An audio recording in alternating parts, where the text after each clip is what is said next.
श्री गणेशाय नमः। ये राशिफल चंद्र राशि पर आधारित है। चंद्रमा मन के कारक है। हमारे मन पर जो भी उतार चढ़ाव आते हैं वो चंद्रमा की स्थिति लेकर आती है और इस वजह से चंद्रमा की पोजीशन हमारे रोज के जीवन को बहुत ज़्यादा प्रभावित करती है और इसके अकॉर्डिंग हमारा दिन अच्छा या बुरा जाता है। तो आइए जानते हैं इस दिन चंद्रमा आपके लिए किस तरह के परिणाम ला रहे हैं। चंद्रमा आपकी कुंडली के 5वें स्थान में रहेंगे। जी हाँ, 5वें भाव में चंद्रमा के होने से ये आपके लिए सबसे बेहतरीन समय होगा। चंद्रमा के 5वें भाव में होने से आप काफ़ी अच्छा प्रदर्शन कर पाओगे। इस समय में आपकी आर्थिक स्थिति मजबूत रहेगी, खर्चे कम होंगे और इनकम ज़्यादा होगी। मन प्रसन्न रहेगा, कोई टेंशन नहीं होगा। सुबह से ही आप जोश में रहोगे, उत्साह में रहोगे। इस समय में आपके रुके हुए सारे पेंडिंग काम पूरे हो जाएंगे। आपको पारिवारिक सुख मिलेगा। पिता का सपोर्ट भी विशेषकर इस समय में आपको मिल रहा है। इस समय में आपके बिजनेस में उन्नति दिखेगी। आर्थिक स्थिति और मजबूती की ओर बढ़ेगी। उधार दिए हुए या अटके हुए जो पैसे हैं वो आपको वापस मिल सकते हैं। अटके हुए काम पूरे करने के लिए समय काफ़ी अच्छा है। दाम्पत्य जीवन में मधुरता रहेगी। घर में खुशनुमा माहौल रहेगा। इस दिन फैमिली के साथ समय व्यतीत करना काफ़ी अच्छा रहेगा। आप भी खुश होंगे और आपके फैमिली वाले भी काफ़ी खुश रहेंगे।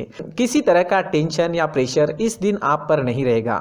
अच्छे समय का अच्छा फायदा ज़रूर उठाएं।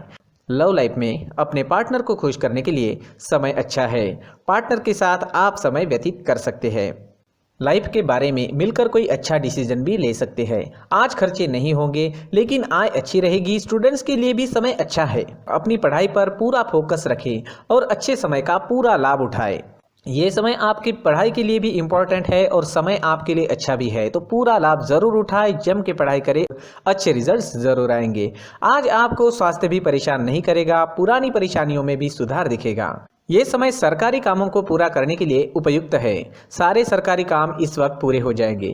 इस समय में सरकार की तरफ से मान प्रतिष्ठा मिल सकती है। जो लोग राजनीति में हैं उनके लिए ये दिन काफ़ी शुभ रहेगा। इस समय अचानक से धन की प्राप्ति भी होने के योग बन रहे हैं। यानी जो लोग शेयर्स में इन्वेस्ट करते हैं उन्हें मुनाफा हो सकता है। इस समय में गुप्त धन मिलने के भी योग बन रहे हैं। हो सकता है कोई लकी ड्रॉ या इनाम, इसमें भी आपको कोई फायदा हो जाए। इस समय में आप काम करने के नए जरिए भी खोज पाएंगे। इस दिन आपकी बुद्धि तीव्र गति से काम करेगी। यात्राओं के लिए भी ये समय अच्छा है। यात्रा पर जाते हैं तो यात्राएं लाभकारी रहेगी। आपके बिजनेस के लिए, प्रोफेशन के लिए अगर आप यात्रा करते हैं तो वो आपको काफ़ी लाभदायक रहेगी। वहाँ से आपको धन कमाने का भी मौका मिल सकता है। निवेश करने के लिए और कोई महत्वपूर्ण निर्णय के लिए भी समय अनुकूल है।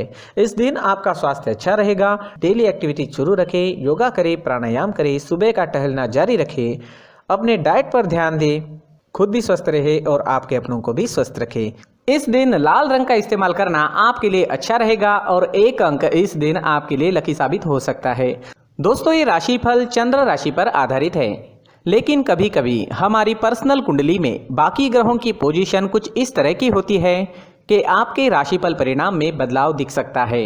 इसलिए राशिफल को एक मार्गदर्शन के तौर पर लिया जाए तो ज़्यादा अच्छा रहेगा। दोस्तों, सभी राशि के लोगों के लिए जीवन में आगे बढ़ने के लिए कुछ जरूरी बातें वीडियो में आगे बताई गई है, तो वीडियो आगे जरूर देखें। नमस्कार दोस्तों, व्यक्ति को अपने जीवन में सफल होने के लिए मेहनत के साथ साथ भाग्य का साथ होना भी बहुत ही आवश्यक होता है। अगर व्यक्ति का भाग्य उसका साथ देता है तो कम मेहनत में ही अधिक सफलता प्राप्त होती है।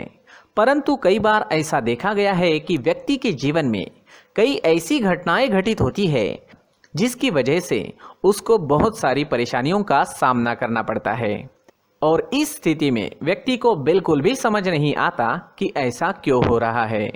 दरअसल आपके घर में ही कुछ ऐसी चीजें होती है जो हमारे भाग्य को प्रभावित करती है, हमारे जीवन को प्रभावित करती है और उन चीज़ों के आसपास होते हुए भी हमें वो चीज़ें नज़र नहीं आती। वह चीज़ें हमारे चारों तरफ एक अजीब सा घेरा बनाकर रखती है, परंतु हम उसको नहीं देख पाते। इन चीज़ों से हमारे घर में और हमारे जीवन में नकारात्मकता फैलती है, जिसकी वजह से हमें नुकसान उठाना पड़ता है, जिसकी वजह से हमें भारी नुकसान उठाना पड़ता है। हम पूरी तरह से कंगाल हो सकते हैं। अगर आप कहीं बाहर से आते हैं और अपने जूते चप्पल इधर उधर कहीं भी उतार देते हैं तो ये अशुभ होता है, क्योंकि इधर उधर जूते चप्पल उतारने की आदत की वजह से आपको अपने जीवन में आगे बढ़ने में रुकावटें उत्पन्न होती है। इससे उन्नति में बाधा आती है। इसलिए आप अपने जूते चप्पलों को उनकी जगह पर ठीक प्रकार से रखें। दोस्तों, काफ़ी लोगों को इस तरह की आदत होती है, कहीं से भी बाहर से आते हैं, कहीं भी जूते चप्पल फेंक देते हैं, कहीं पर भी उतार देते हैं। कुछ लोग तो घर के एंट्री के मेन डोर के सामने ही जूते या चप्पल डायरेक्टली उतार देते हैं। ये तो बहुत ही गलत है। साथ ही कुछ लोग जूते चप्पल उल्टे रख देते हैं, उस पर ध्यान नहीं देते। लेकिन इन चीज़ों पर ध्यान देना बहुत ज़रूरी होता है और जूते चप्पल हमारे जीवन को बहुत ज़्यादा प्रभावित करते हैं। दोस्तों, ध्यान रखें, जूते चप्पल हमेशा साफ सुथरे रखें और उनको उनकी जगह पर रखें। उनके लिए एक स्थान बनाएं, उस स्थान पर रखें। अगर कोई व्यवस्था उनके लिए की है तो बहुत ही अच्छी बात है, वहां पर उन्हें रखें, साफ सुथरा रखें। जूते चप्पलों को उनकी जगह पर कुछ इस तरह से रखें कि वो देखने में भी अच्छी लगे। अगर वो चीजें देखने में अच्छी लग रही है तो फिर उनसे निगेटिव एनर्जी उत्पन्न होने की संभावना बिल्कुल भी नहीं रहेगी। तो दोस्तों, इस बात का ध्यान जरूर रखें। साथ ही दोस्तों, एक और बात है जिस पर आपको ध्यान देना बहुत जरूरी होता है। हमारे घर के छत के ऊपर जिन चीज़ों का हमें काम नहीं होता है उन्हें हम घर के छत के ऊपर रख देते हैं। ऐसा करते करते देखेंगे तो घर के छत के ऊपर कबाड़ जमा दिखता है। जी हाँ, जो चीज़ें हमें लगता है आगे जाके हमारे काम में आ सकती है वो हम घर के ऊपर रख देते हैं, लेकिन वो चीज़ें तो काम में नहीं आती। हमारे जीवन पर वो चीज़ें बहुत ही गहरा निगेटिव इफेक्ट डालती है। इसलिए हमारे घर के ऊपर का जो भी एरिया है वो पूरी तरह से साफ सुथरा रखें। जी हाँ, साफ सुथरा रखना है और एक भी बिना काम की चीज हमारे घर के ऊपर नहीं रखनी है। दोस्तों, नहीं तो हम जीवन में मेहनत करते ही रहेंगे और हम जितना पा सकते हैं उतना नहीं पा सकेंगे, क्योंकि ये चीजें हमें कहीं ना कहीं हमारे जीवन में पीछे रखेगी। इस वजह से घर के छत को पूरी तरह से साफ रखें, पूरी तरह से साफ सुथरा रखें, क्लीन रखें। साथ ही दोस्तों, हम हमेशा देखते हैं घर के ऊपर जाने के लिए जो सीढ़ियां हैं, उन सीढ़ियों के नीचे जो जगह होती है वहां पर सामान हमेशा रख दिया जाता है।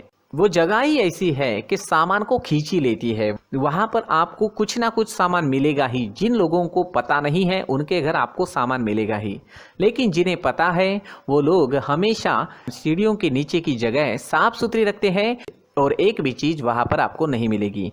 क्योंकि अगर हम सीढ़ियों के नीचे सामान रखते हैं तो हमारी उन्नति होना बहुत ही मुश्किल है। जी हाँ, सीढ़ियों के नीचे कूड़ा कचरा कबाड़ अगर हम जमा करके रखते हैं, कोई भी सामान रख देते हैं, तो उस वजह से माँ लक्ष्मी हम पर प्रसन्न नहीं होती। माँ लक्ष्मी हमारे घर में आने की संभावना बहुत ज़्यादा कम हो जाती है। तो दोस्तों, इन चीज़ों पर ध्यान रखें। हमारे घर की जो सीढ़ियाँ होती है उनकी नीचे की जगह हमेशा साफ सुथरी रखें, क्लीन रखें। साथ ही दोस्तों, अगर आपके घर में ऐसी कोई चीज मौजूद है जिसका आपको काम नहीं है, जैसे टूटे फूटे बर्तन, आईना, तस्वीरें, इलेक्ट्रॉनिक सामान, सोफा, कुर्सी, टेबल, पलंग, घड़ी, झाड़ू, गमला इत्यादि, तो आप इन सामानों को अपने घर से तुरंत ही बाहर निकाल दीजिए, वरना इससे आपको बहुत बड़ी परेशानी हो सकती है। आपको ये चीजें कंगाल बना सकती है। तो घर में ऐसी चीजों का मौजूद होना शुभ नहीं माना गया है। इससे धन की देवी माता लक्ष्मी जी का प्रवेश घर में नहीं होता है। इन चीजों से आपके घर में नकारात्मक ऊर्जा का संचार होता है और जिस वजह से व्यक्ति को मानसिक समस्याओं का सामना भी करना पड़ता है। व्यक्ति के मन में चिड़चिड़ाहट होती है और छोटी छोटी बातों पर गुस्सा आने लगता है। आप जो भी कार्य करते हैं उसमें आपका मन नहीं लग पाता है। इस व्यक्ति का जीवन घर में मौजूद इन चीज़ों की वजह से अंधकार में डूबने लगता है। इसलिए आपको घर में बिना काम की चीज़ें, कूड़ा कचरा नहीं रखना है।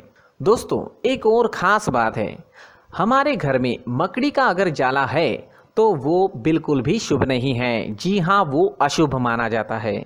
घर में मकड़ी का जाला होना अशुभ है। इससे आपके अच्छे दिन भी बुरे दिनों में बदल सकते हैं, क्योंकि मकड़ी अपना जाल शिकार को फंसाने के लिए बनाती है। और अगर आपके घर में मकड़ी का जाला है तो इससे घर में नकारात्मक ऊर्जा का प्रभाव अधिक बनता है और वास्तुशास्त्र के अनुसार इससे सकारात्मक ऊर्जा का नाश होना शुरू हो जाता है और घर में नकारात्मक ऊर्जा बहुत ज़्यादा बढ़ जाती है।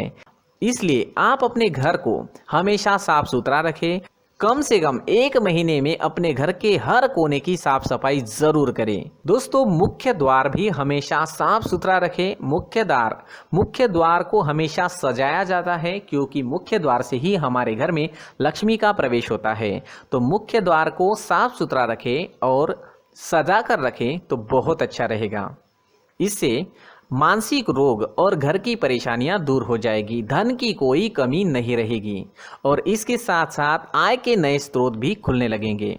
इसी के साथ और कुछ चीज़ें हैं, जैसे टूटी फूटी जो भगवान की मूर्तियां होती है वो हमारे घर में नहीं रखनी चाहिए। साथ ही जो भगवान के पुराने फोटो है जो जमा करके रखे हुए होते हैं, तो दोस्तों वो चीज़ें नहीं रखनी चाहिए। जो भगवान के फोटो या भगवान की मूर्तियाँ जो घर के मंदिर में हैं, बस वहाँ तक सीमित है। अगर आपके घर के शोकेस में भी वो मूर्तियाँ रखी है, कुछ फोटो रखे थे, उन्हें भी साफ करते रहना चाहिए। जिन चीज़ों को हम मेंटेन नहीं कर पाते, साफ नहीं रख पाते, उन चीज़ों को घर से हटा देना ही आपके लिए अच्छा रहेगा।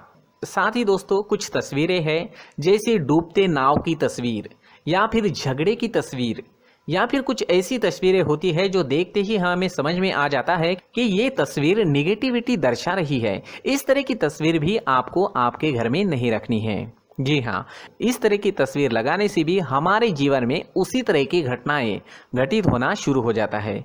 हर एक चीज़ हमारे घर की हम पर प्रभाव डाल रही है। इस तरह के बदलाव आप आपके घर में ज़रूर करें।